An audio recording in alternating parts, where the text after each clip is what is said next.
Hello दोस्तों, स्वागत है आप सभी का हमारे यूट्यूब चैनल इंडियन क्लासेस में। दोस्तों, अगर आप भी क्लास 12th में हैं और बोर्ड एग्जाम 2024 की तैयारी कर रहे हैं तो ये वीडियो आपके लिए बहुत ही इम्पोर्टेंट होने वाला है, क्योंकि दोस्तों आज के इस वीडियो में आप सबको महत्वपूर्ण जीवन परिचय बताएंगे कि कौन कौन से जीवन परिचय 2024 में महत्वपूर्ण है। ठीक ना।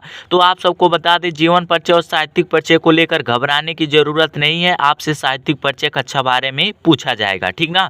लेकिन साहित्यिक परिचय जीवन परिचय को ही कहते हैं, बस लिखने का सही क्रम होना चाहिए।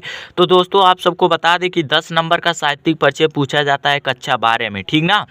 तो दोस्तों जितना बताएंगे अगर उतना याद करके जाएंगे ना तो 10 नंबर आज के इस वीडियो में क्लियर कर देंगे आप सबका। तो दोस्तों आप सबको बता दें कि गद्य और पद्य, गद्य से 5 नंबर के और पद्य से 5 नंबर के 2 साहित्यिक परिचय लिखना होता है, और 2 साहित्यिक परिचय आप लिखेंगे 10 नंबर क्लियर हो जाएगा, ठीक ना। दोस्तों एकदम आसान भाषा में बताएंगे लिखने के लिए साहित्यिक परिचय, और कौन कौन से याद करना है वो भी बताएंगे आप सबको, ठीक ना।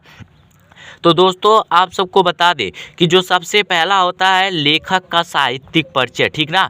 लेखक का साहित्यिक परिचय पूछा जाता है, तो आप सबको लेखक का साहित्यिक परिचय ज़्यादा याद करने की ज़रूरत नहीं है।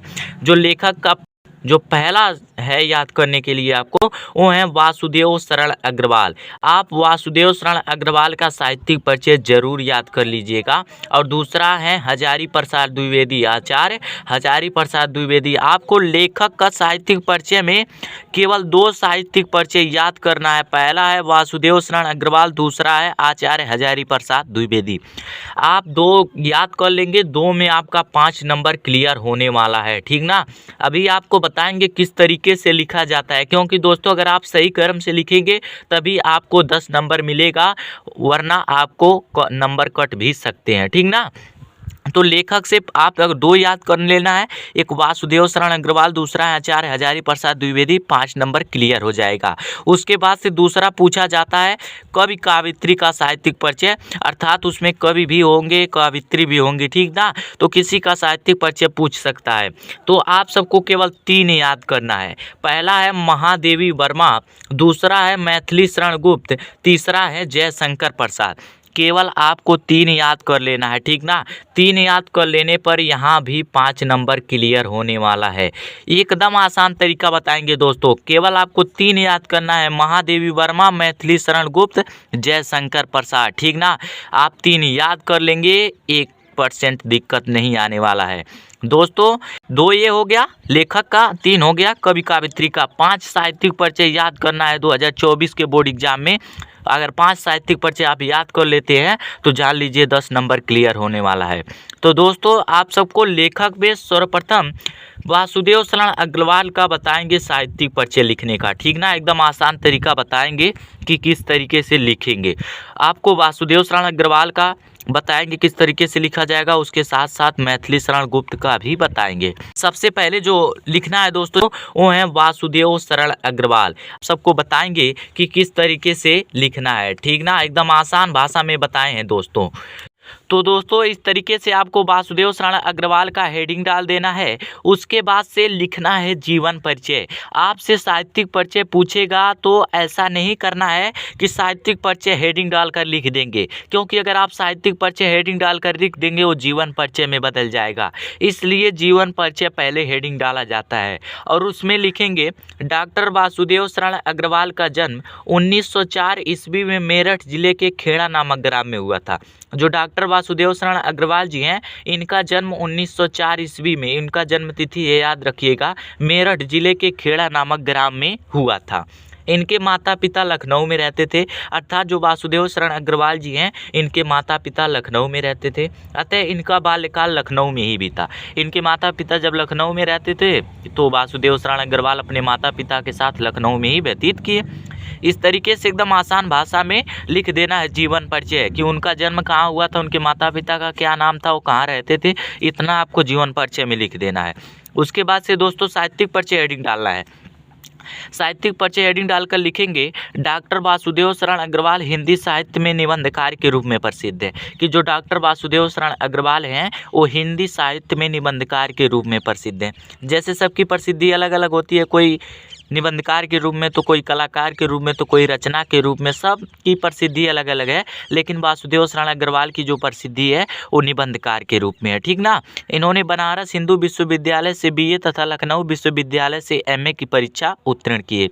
कि जो डॉक्टर वासुदेव शरण अग्रवाल हैं वो बनारस में एक हिंदू विश्वविद्यालय है, वहाँ से बीए किए थे तथा लखनऊ विश्वविद्यालय से एमए की परीक्षा उत्तीर्ण की थी, ठीक ना। इस तरीके से आपको आसान भाषा में लिख देना है। उसके बाद से लिखेंगे, बाद में इन्होंने लखनऊ विश्वविद्यालय से डीलिट की मानद उपाधि प्राप्त की। जिस प्रकार से BA, BSc, BCom, MA, BEd होता है, उसी प्रकार से डीलिट एक डिग्री का नाम है, ठीक ना। तो लखनऊ विश्वविद्यालय से डीलिट की उपाधि प्राप्त किए थे। पाली, संस्कृत, अंग्रेजी भाषाओं का डॉक्टर अग्रवाल जी ने गहन अध्ययन किए थे। कि जिस तरीके से अंग्रेजी, हिंदी एक भाषा है, एक विषय है, उसी प्रकार से पाली संस्कृत भी है, ठीक ना। तो पाली, संस्कृत, अंग्रेजी भाषाओं का डॉक्टर अग्रवाल जी ने गहन अध्ययन किए, अर्थात उस पर ज़्यादा ध्यान देकर पढ़ाई किए थे। इन्होंने दिल्ली के राष्ट्रीय संग्रहालय के अध्यक्ष भी रहे। कि जो डॉक्टर वासुदेव शरण अग्रवाल जी हैं वो दिल्ली के राष्ट्रीय संग्रहालय के अध्यक्ष भी रहे, इस बातों को ध्यान देना है। हिंदी साहित्य के ज्ञाता 1967 ईस्वी में इस नश्वर संसार को छोड़ दिए। कि हिंदी साहित्य के ज्ञाता, क्योंकि हिंदी साहित्य के ज्ञाता थे, तो 1967 ईस्वी में उनका मृत्यु तिथि है, ठीक ना। 1967 ईस्वी में इस नश्वर संसार को छोड़ दिए, अर्थात इस दुनिया में नहीं रहे। इस प्रकार से एकदम आसान भाषा में लिख देना है। उसके बाद से दोस्तों कृतियाँ पूछता है, ठीक ना। कृतियाँ पूछता है तो कृतियाँ आप सबको बता दे कि रचना जो उनका होता है, लेखक, लेखिका, कवि, कवयित्री का जो रचना होता है, रचना के साथ आपको भाषा शैली लिख देना है तो कृतियों में बदल जाएगा, ठीक ना।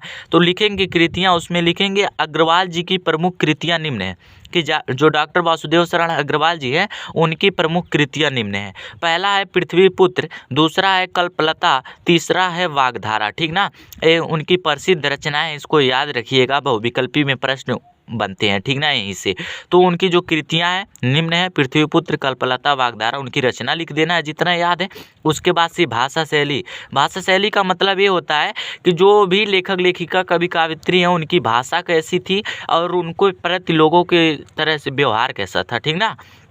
तो लिखेंगे डॉक्टर अग्रवाल जी की भाषा शुद्ध, सरल, खड़ी बोली हिंदी है। कि जो डॉक्टर वासुदेव शरण अग्रवाल जी हैं उनके द्वारा जो भी लिखित है वो खड़ी बोली हिंदी में लिखित है, ठीक ना। और उनकी भाषा सरल, सुबोध एवं व्यवहारिक लगती है, अर्थात सभी लोगों को उनकी भाषा प्रिय लगती है।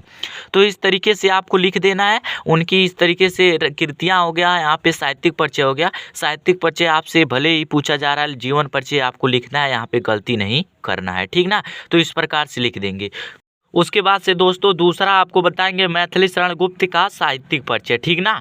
तो किस तरीके से लिखना है, क्योंकि आपको वासुदेव शरण अग्रवाल का साहित्यिक परिचय बता दिए, उसके बाद आपको मैथिली शरण गुप्त का बता रहे हैं, ठीक ना। तो यहाँ पर भी उसी तरीके से लिखना है। साहित्यिक परिचय पूछा जाएगा, जीवन परिचय पहले लिखेंगे। कि मैथिली शरण गुप्त का जन्म सन 1886 ईस्वी में चिरगांव जिला झांसी में हुआ था। कि जो मैथिली शरण गुप्त हैं उनका जन्म तिथि 1886 ईस्वी में चिरगांव, ये जिला झांसी के अंतर्गत आता है। चिरगांव एक गांव का नाम है, तो वहीं पर हुआ था। अगर आपको याद नहीं पड़ रहा है कि चिरगांव में हुआ था या फिर कहाँ, तो जिला झांसी लिख दीजिएगा कि जिला झांसी में हुआ था। इनके पिता सेठ रामचरण गुप्त महान राम भक्त तथा काव्य प्रेमी थे। जो मैथिली शरण गुप्त के पिता थे सेठ रामचरण गुप्त महान, ये राम भक्त थे, अर्थात राम के भक्त भी थे, और काव्य प्रेमी अर्थात काव्य से प्रेम भी करते थे। गुप्त जी ने केवल 9वीं कक्षा तक शिक्षा पाकर स्कूल छोड़ दिया।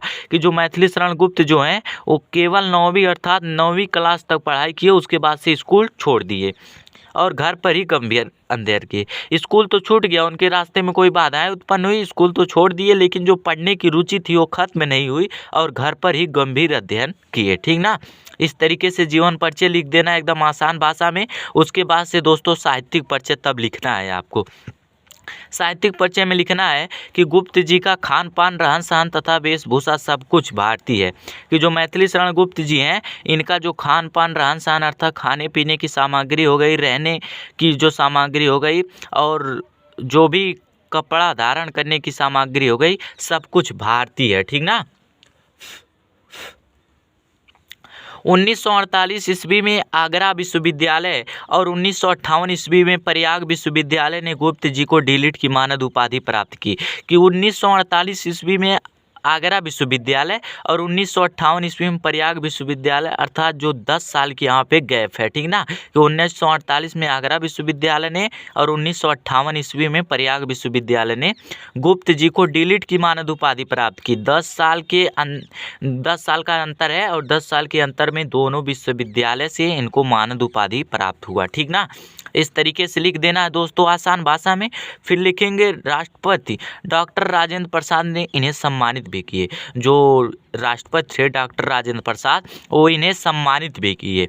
कवि के रूप में इस युग में जो सम्मान मिला वह किसी कवि को नहीं प्राप्त हुआ। कि कवि के रूप में, क्योंकि मैथिली शरण गुप्त एक कवि हैं, तो कवि के रूप में इस युग में जो सम्मान मिला वह किसी कवि को अब तक नहीं प्राप्त हुआ, ठीक ना। 1964 ईस्वी में उनका स्वर्गवास हो गया। कि जो मैथिली शरण गुप्त हैं 1964 ईस्वी में उनका स्वर्गवास हो गया। दोस्तों एकदम आसान तरीके से आपको लिख देना है जीवन परिचय, साहित्यिक परिचय, उसके बाद से कृतियाँ पूछेगा तो कृतियाँ रचना के साथ भाषा शैली लिख देंगे, वो कृतियों में बदल जाएगा, ठीक ना। तो लिखेंगे गुप्त जी की प्रमुख कृतियाँ निम्न हैं। पहला है पद्मावती, पंचवटी, रंग में भंग, शकुंतला, किसान, ठीक ना। ये उनके प्रसिद्ध रचनाएं याद कर लीजिएगा, क्योंकि दोस्तों बहुविकल्पी का कोई सीमा नहीं रहता है, कोई लिमिट नहीं रहती है, कहाँ से पूछा जा सकता है। इसी प्रकार से लेखक, लेखिका, कवि, कवियत्री जितने भी हैं उनके रचनाओं से ही बनता है। तो याद रखिएगा पद्मावती, पंचवटी, रंग में भंग, शकुंतला, किसान, इसके जो कवि हैं मैथिली शरण गुप्त हैं, ठीक ना। उसके बाद भाषा शैली लिखना है। इन्होंने अपने काव्य में संस्कृत, अंग्रेजी आदि भाषाओं का प्रयोग किया है। कि जो इनकी जो काव्य थी उसमें जो इनके द्वारा लिखित थी काव्य, उसमें संस्कृत, अंग्रेजी, उसके साथ साथ और भी भाषाओं का प्रयोग किया था। इस तरीके से दोस्तों एकदम आसान भाषा में आपको लिख देना है, ठीक ना। तो दोस्तों अगर आप इस तरीके से लिखेंगे तो आप ये मान लीजिए कि आपका साहित्यिक परिचय में 10 नंबर क्लियर हो जाएगा। केवल आपको 5 साहित्यिक परिचय पढ़ना है और 5 साहित्यिक परिचय में 10 नंबर क्लियर होना है, ठीक ना। तो दोस्तों उम्मीद करता हूँ ये वीडियो आपको पसंद आया। अगर वीडियो पसंद आया तो लाइक कर दीजिएगा, मेरे चैनल पे नया है तो मेरे चैनल को सब्सक्राइब कर दीजिएगा और दोस्तों के पास शेयर जरूर कर दीजिएगा, क्योंकि इस चैनल पे कक्षा 12वीं की संपूर्ण तैयारी कराई जाएगी। अब कल से आप सबका हिंदी का मॉडल पेपर, वायरल पेपर पूरा सॉल्व कराएंगे, ठीक ना।